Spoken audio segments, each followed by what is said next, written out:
Hello, good morning, students. You all welcome in Asian College of Science and Commerce.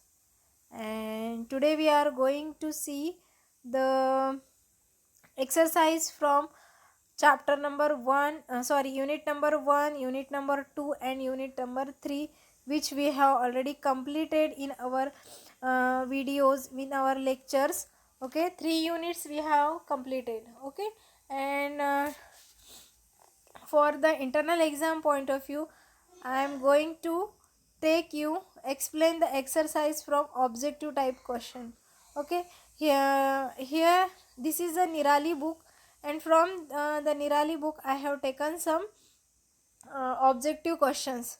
Okay, and such type of questions will ask in the internal exam also. Okay, so see, first multiple choice question is given here. The chapter number 1, human resource is. What is mean by human resource? Okay, in the last exam, in the semester exam also you can ask, can solve this type of question, human resource is. What is human resource? It is an art of handling manpower. It is a power to manipulate the employees. It is a decision maker in all functions of an organization. Okay, so human resource is what? Human resource काय आहे? Human resource काय आहे? हे एक act आहे, कला आहे. Okay, art आहे. Human resource is an art of handling man power. Okay, कारण ह्युमन रिसोर्स ही काही पॉवर नाही आहे. It is a power of manipulate the employee. Human resource काय पॉवर आहे का? नाही, ह्युमन रिसोर्स पॉवर नाही आहे. ह्युमन रिसोर्स पॉवर काय असू शकते? पॉवर आहे असं म्हणू शकू आपण, पण ते मॅनिप्युलेट द एम्प्लॉईला मॅनिप्युलेट करत नाही. Okay, all employees come under the human resource. Okay, next आहे, it is a decision maker. Human resource decision maker असते का? नाही. सो ह्युमन रिसोर्स काय आहे? It is an art of handling man power. Next, match the following. Okay, human relations are. Human relations काय आहे? Human relations हे कधी चालू झाले आहेत? 1913, 1950मध्ये ॲक्ट आहे ते. Human relations act. तर हा कधी चालू झाला? 1932, 1950मध्ये. बिहेवियरल सायन्स हे चालू झालं 1950 to 1960मध्ये. ओके, आणि देन सिस्टमॅटिक अँड कंटेंजन्सी अप्रोच इरा, हा एरा चालू झाला आहे 1960मध्ये. ओके, आणि ह्युमन रिसोर्स मॅनेजमेंट इरा चालू झाला आहे 1980मध्ये. ओके, आणि ऑनवर्ड आता अजूनही चालू आहे. सिस्टीम अँड कंटेंजन्सी अप्रोच पण चालूच आहे अजूनही, आणि ह्युमन रिसोर्स मॅनेजमेंट अप्रोच पण अजूनही चालू आहे. ओके, सो हे काय आहे? इराज आहेत. म्हणजे आधी काय चालत होतं, कशा पद्धतीने ह्युमन रिसोर्स मॅनेजमेंट चालत होतं, हिस्ट्री म्हणू शकतो आपण. कशी कशी ह्युमन रिसोर्स मॅनेजमेंटची हिस्ट्री चेंज होत गेली आणि ह्युमन रिसोर्स मॅनेजमेंट कशा पद्धतीने चेंज होत गेलं, त्याबद्दल हे दिलेलं आहे. ओके, सो ह्युमन रिलेशन इरा सगळ्यात पहिले होता. 1930 to 1950पर्यंत चाललं ते ह्युमन रिलेशनमध्ये. नेक्स्ट मग आलं बिहेवियरल सायन्स. म्हणजे जे तुमचे पर्सोनेल्स आहे त्या पर्सोनेलचं बिहेवियर चेक करायचं आणि त्या बेसिसवर तिथे काम केलं जायचं. तर ते कधीपासून कधीपर्यंत चाललं? 1950 to 1960पर्यंत. ओके, मग आलं सिस्टमॅटिक अँड कंटेंजन्सी ॲप्रोचेस. मग ते कंटिन्युअसली अजून पण चालत आहे. तर ते कधी चालू झालं तुमचं? 1960मध्ये. आणि देन आलं ह्युमन रिसोर्स मॅनेजमेंट इरा, जो तुमचा चालू झाला 1980मध्ये, आणि तो इरा अजूनही कंटिन्यू होत आहे. ओके, नेक्स्ट आहे, which of the following is an accurate definition of रिक्रुटमेंटची ॲक्युरेट डेफिनेशन कुठली आहे ह्यातली? ओके, आपण नंबर ऑफ डेफिनेशन बघितल्या आहे ऑलरेडी रिक्रुटमेंटच्या. सो रिक्रुटमेंटची ह्यातली ॲक्युरेट डेफिनेशन तुम्हाला शोधून काढायची. The process of attempting to fill gap that exist in the skill of current labour force. Current labour फोर्समधून एखादी पर्सनॅलिटी फाइंड आउट करणे, that is recruitment. No, this is not accurate definition. हे near about जवळपास आहे पण accurate नाही आहे. Okay, sorry. Next आहे the system of following someone around and nothing how they perform their duties. This is not right definition. The process by which the companies feel the need to find the new employee. This is correct. Okay, काय म्हणू शकतो आपण? The process by which company feel the need to find the new employee. Company काय करते? नवीन employee find out करते, नवीन employee ऑर्गनायझेशनसाठी शोधून आणते आणि नवीन एम्प्लॉई शोधून ऑर्गनायझेशनची जी गरज आहे, ऑर्गनायझेशनची गरज फिलफुल करते. ओके, ही ॲक्युरेट डेफिनेशन आहे रिक्रुटमेंटची. ओके, नेक्स्ट काय दिलेलं आहे बघा.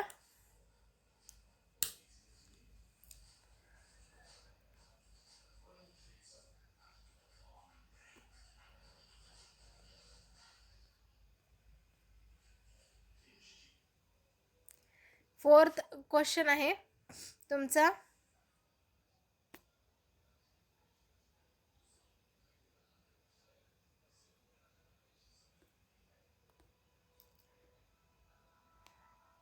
Feeling the blanks are the resource that provide utility value to the other resource. कुठले कुठले आहेत? Man, money, material, machinery. So कोण प्रोव्हाइड करतो तुम्हाला युटिलिटी? यू नो, तुम्हाला युटिलिटी प्रोव्हाइड कशापासून केल्या जातात? मटेरियल. मनी, मॅन प्रोव्हाइड केल्या जातात utility? No, money not. The provide by the material. Okay, attribute of human resource are filling the blanks. Nature. कुठल्या कुठल्या प्रकारचे नेचर्स असतात? Attributes of human resource are filling the blanks in the nature. Human resource कुठल्या कुठल्या प्रकारचे असतात? Heterogeneous, homogeneous, ड्युक्टिसी and none of the above. Okay, कुठल्या कुठल्या प्रकारचे असतात? तर होमोजेनियस, हेट्रोजेनियस नसतात, ड्युक्टिसी असू शकतात. Okay, which managerial functions given below is the function of HR managers. कुठले मॅनेजरियल फंक्शन्स आहे? कुठला मॅनेजरियल फंक्शन्स हा खाली दिलेला आहे. तर procurement that is not the managerial function. Development is not a managerial function. Organizing is a managerial function. Okay, human resource management include below scope. Human resource मॅनेजमेंटला कुठे कुठे स्कोप आहे? Procurement, development, compensation and all of the above. कुठे आहे? तर प्रोक्युरमेंटमध्ये सुद्धा human resource मॅनेजमेंटला scope आहे, डेव्हलपमेंटमध्ये सुद्धा आहे आणि कंपेन्सेशनमध्ये सुद्धा आहे. Okay, so all of the above is the answer. अशा तुम्हाला काही क्वेश्चन्स दिलेले आहे, जे क्वेश्चन तुम्हाला लर्न करायचे आहे. ओके, आणि त्याचे ॲन्सरसुद्धा खाली दिलेले आहे. बघा, खाली त्याचे ॲन्सर दिलेले आहे. तुमच्या खाली ॲन्सरमध्ये जर तुम्ही बघितलं, बघा इथे खाली ॲन्सर्स दिलेले आहे, ते खाली तुम्ही ॲन्सर बघू शकता. प्रत्येक प्रश्नाचं उत्तर तिथे दिलेलं आहे. सो अशा पद्धतीने तुम्ही क्वेश्चन लर्न करून ठेवा. This is the study material for your internal exam. Okay, हे झालं तुमचं फर्स्ट चॅप्टर. आता बघा सेकंड चॅप्टर. सेकंड चॅप्टरमध्ये आपल्याला काही क्वेश्चन्स बघायचे आहेत. सो सेकंड चॅप्टरमध्ये the final process of job analysis is the preparation of two statement. Okay, काय म्हटलेलं आहे? Final process of job analysis. Job ॲनालिसिसची final process. Final process of job analysis is the preparation of two statements, namely final process of job analysis.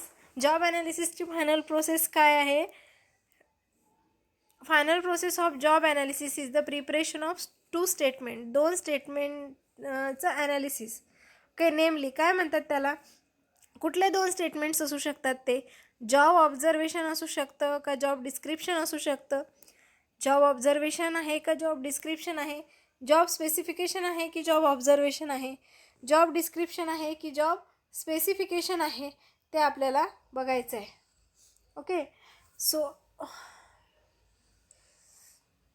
In the final process of job analysis, जेव्हा job ॲनालिसिसची process चालू असते, final process चालू असते, त्यावेळेला कुठल्या 2 स्टेटमेंटची preparation केली जाते किंवा कुठले 2 स्टेटमेंट आहे जे परत रिपीट केले जातात आणि त्यावरून तुमची ॲनालिसिस प्रोसेस फायनलाइज्ड होते. ओके,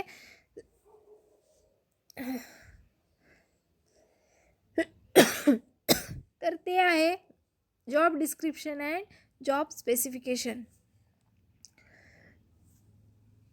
नेक्स्ट आहे job analysis is the process of gathering information about. Job ॲनालिसिसमध्ये तुम्ही कुठली इन्फॉर्मेशन गॅदर करत असता? कुठली इन्फॉर्मेशन गॅदर केली जाते जॉब ॲनालिसिसमध्ये? जॉब होल्डरची इन्फॉर्मेशन, जॉबची इन्फॉर्मेशन, मॅनेजमेंटची इन्फॉर्मेशन की ऑर्गनायझेशनची इन्फॉर्मेशन? जेव्हा जॉब ॲनालाइज केला जातो त्यावेळी जॉब होल्डरची इन्फॉर्मेशन घेतली जात नाही, तर जॉब संदर्भातली इन्फॉर्मेशन कलेक्ट केली जाते. Okay, which is not related to the job analysis. यातली कुठली एक ड्युटी आहे की जी जॉब ॲनालिसिसमध्ये येत नाही, म्हणजे ह्यातला कुठला तरी एक टास्क आहे किंवा हे जे खाली दिलेले शब्द दिलेले आहेत, task, position, duty and competitors, हे जे आहे हे जॉब ॲनालिसिसशी रिलेटेड नाही. काय आहे मग जॉब ॲनालिसिस? यातलं काय रिलेटेड नाही? टास्क हा जॉब ॲनालिसिसशी रिलेटेड आहे. हो, तुम्हाला कुठला टास्क दिलेला आहे, तुम्हाला कुठलं काम दिलेलं आहे, कशा पद्धतीचं काम दिलेलं आहे, हे एक प्रश्न जेव्हा आपल्याला पडतात म्हणजे ह्या जॉब ॲनालिसिसमधला प्रश्न आहे. ओके, पोझिशन तुमची जॉब ॲनालिसिसमध्ये येते, ड्युटीजसुद्धा तुमच्या जॉब ॲनालिसिसमध्ये येतात, बट कॉम्पिटिटर्स तुमचे हे जॉब ॲनालिसिसमध्ये नाही आहेत. Competitors this is the another part. Okay, so competitor is the main answer. Next आहे bringing together various task to build the job. एकत्र येऊन, ओके, एकत्र काही वेगवेगळ्या गोष्टी एकत्र करून तुम्ही जेव्हा जॉब करत असता किंवा एखादा टास्क फिलफुल करत असता त्याला काय म्हणतात?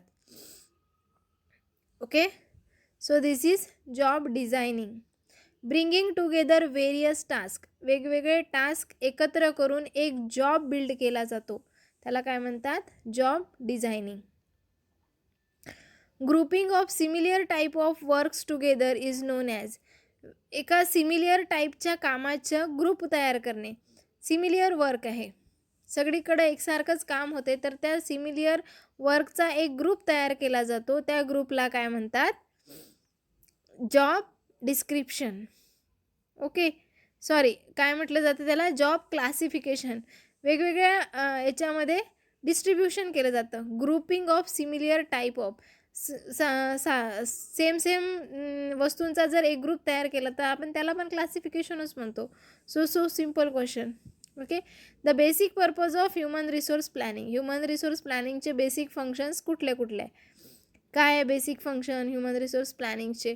खालच्या याच्यातला कुठला करेक्ट आहे की जो बेसिक फंक्शन आहे किंवा बेसिक पर्पज आहे ह्युमन रिसोर्स प्लॅनिंगचं, ते बघायचं आहे. Identify the human resource requirement. Human resource requirement identify करणे, बरोबर आहे. ह्युमन रिसोर्स रिक्वायरमेंट आयडेंटिफाय करतातच.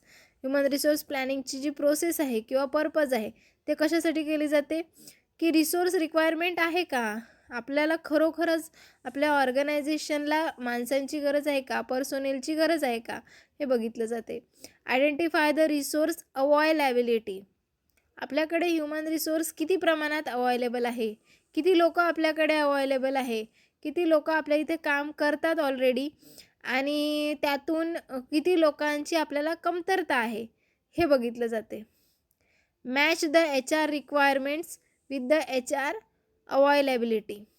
ओके, HR ज्या काही रिक्वायरमेंट आहे किंवा HR ज्या काही अवॉइलेबिलिटी आहे त्या दोन्ही गोष्टी एकमेकांबरोबर मॅच केल्या जातात आणि नंतर मग ह्युमन रिसोर्सचं प्लॅनिंग केलं जातं. नंतर मग अजून जर काही जागा आपल्याला वाटत असेल की गरज आहे एम्प्लॉईजची, तर मग नंतर त्या जागा फिल केल्या जातात. म्हणजे काय, वरचे तीनही ॲन्सर बरोबर आहे. म्हणजे तुमचं ॲन्सर काय येणार आहे, all of the above. Okay, next आहे primary responsibility of human resource planning lies with. Human resource प्लॅनिंगच्या प्रायमरी रिस्पॉन्सिबिलिटीज काय. सो सगळ्यात पहिली रिस्पॉन्सिबिलिटी काय आहे असं तुम्हाला विचारलेलं आहे. So first the primary responsibility for the human resource managers lie with the general manager. Okay, त्या रिस्पॉन्सिबिलिटी जनरल मॅनेजरच्या रिस्पॉन्सिबिलिटीबरोबर कम्पेअर केल्या जातात. ओके, परत दिलेलं आहे the plus that necessitate the change in existing technology, organization structure and employees authority and responsibility are called. काय म्हणतात त्याला, short term HR plan, long term HR plan की मीडियम टर्म HR प्लॅन. जे काही structure बनवलं जातं एम्प्लॉईजचं, okay, त्या एम्प्लॉईजचं structure कशासाठीचं असतं, किती ड्युरेशनचं असतं, long term, short term, medium term, तर ते काय, लाँग टर्म HR प्लॅन. असे तुम्हाला नंबर ऑफ क्वेश्चन्स खाली दिलेले आहेत. अजून total 11 question lesson number unit number 2चे दिलेले आहे तुम्हाला. सो त्यातून तुम्हाला जे काही क्वेश्चन्स महत्त्वाचे आहेत किंवा हे सगळेच क्वेश्चन महत्त्वाचे आहे, सगळे क्वेश्चन तुम्हाला करायचेच आहे आणि इथेसुद्धा त्याचे खाली आन्सर दिलेले आहे. त्या आन्सर बघून तुम्ही हे क्वेश्चन लर्न करून ठेवा.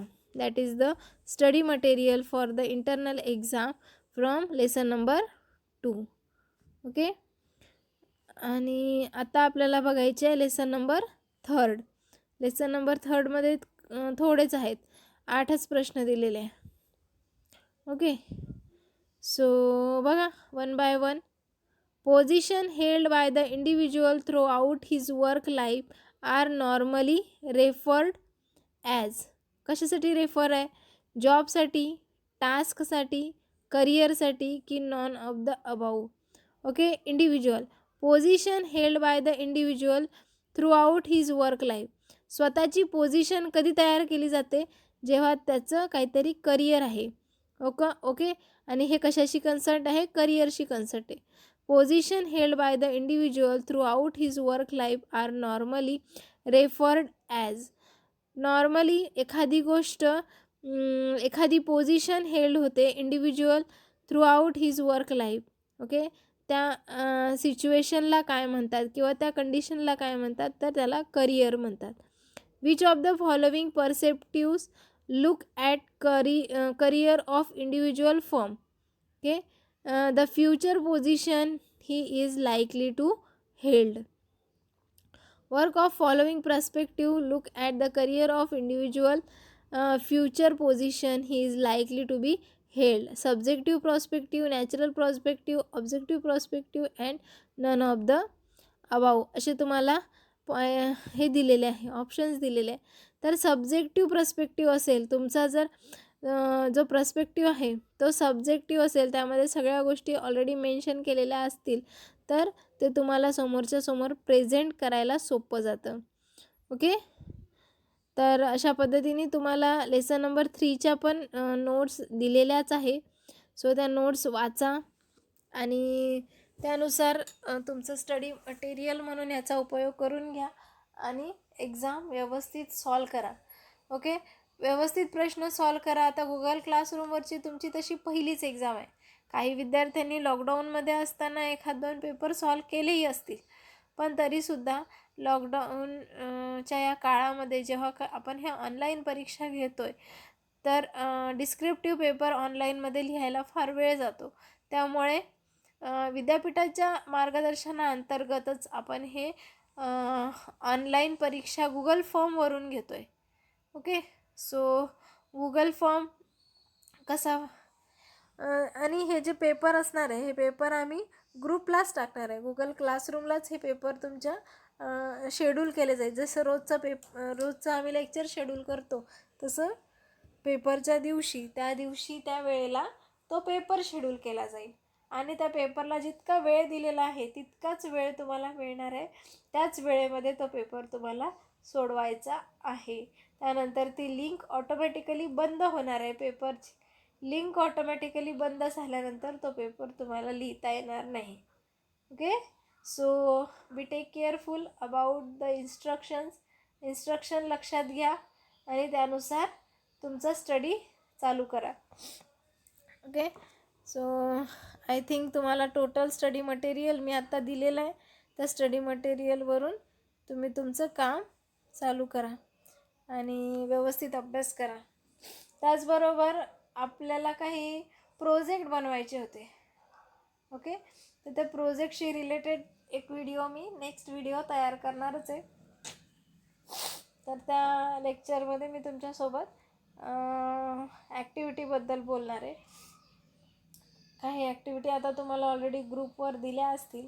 ज्या विद्यार्थ्यांचे स्पेशलायझेशनचे सब्जेक्ट आहे त्या स्पेशलायझेशनच्या सब्जेक्टसाठी तुम्ही काय करताय, त्याच्यासाठी प्रोजेक्ट किती करताय. तुम्हाला माहीत आहे मागच्या वर्षीसुद्धा तुमच्याकडून असाइनमेंट, प्रोजेक्ट, अदर ॲक्टिव्हिटी सगळ्या गोष्टी घेतल्या गेल्या. तर तुम्हाला कोणालाच असा प्रश्न का पडला नाही की यावर्षी त्याचं काय, किंवा ऑनलाईन ह्या गोष्टी टीचर का घेत नसतील आमच्या, असंही तुम्हाला प्रश्न पडले असतील. तर या प्रश्नाचं उत्तर असं आहे की तुम्हाला मी ऑलरेडी एक ॲक्टिव्हिटी दिलेली आहे. तुम्हाला सगळ्यांना विषयसुद्धा मिळालेले आहे. त्या विषयावरून घरातच बसून तुम्हाला प्रेझेंटेशन करायचं होतं. ओके, प्रेझेंटेशन करणे म्हणजे काय, कॅमेऱ्यासमोर उभं राहून जो विषय तुम्हाला आलेला आहे त्या विषयाबद्दल बोलणे. किती सोपं आहे. कॅमेरा आहे फक्त, कोणी तुम्हाला बोलायला नाही, रागवायला नाही, कोणी तुमच्या चुका काढायला नाही, कोणी तुम्हाला डिस्टर्ब करायला नाही. काहीही नसतानासुद्धा आपण एकदम चांगल्या पद्धतीने पेपर लिहू शकतो. ओके, एकदम चांगल्या पद्धतीने पेपर लिहून चांगले मार्क्स मिळवू शकतो. ओके, सो चांगला अभ्यास करा आणि चांगले मार्क्स मिळवा. ठीक आहे, थँक्यू. आणि असंच MCQ बेस्ड क्वेश्चन जे आहे ते निरालीसोबतच सक्सेसमध्ये पण असतात. आता ऑर्गनायझेशनल बिहेवियर सब्जेक्टचे त्या पुस्तकाच्या मागे ऑब्जेक्टिव्स दिलेले नाही आहे. मग असं नाही आहे की इतर बुकमध्ये दिलेले आहेत तर त्याच्यावरून तुम्ही अभ्यास करू शकता. ऑर्गनायझेशनल बिहेवियरसाठी तुम्हाला तुमचं घरातलं बुक बाहेर काढावं लागेल आणि त्याच्यावरून वाचावं लागेल. ओके, सो ठीक आहे, thank you and bye bye, take care.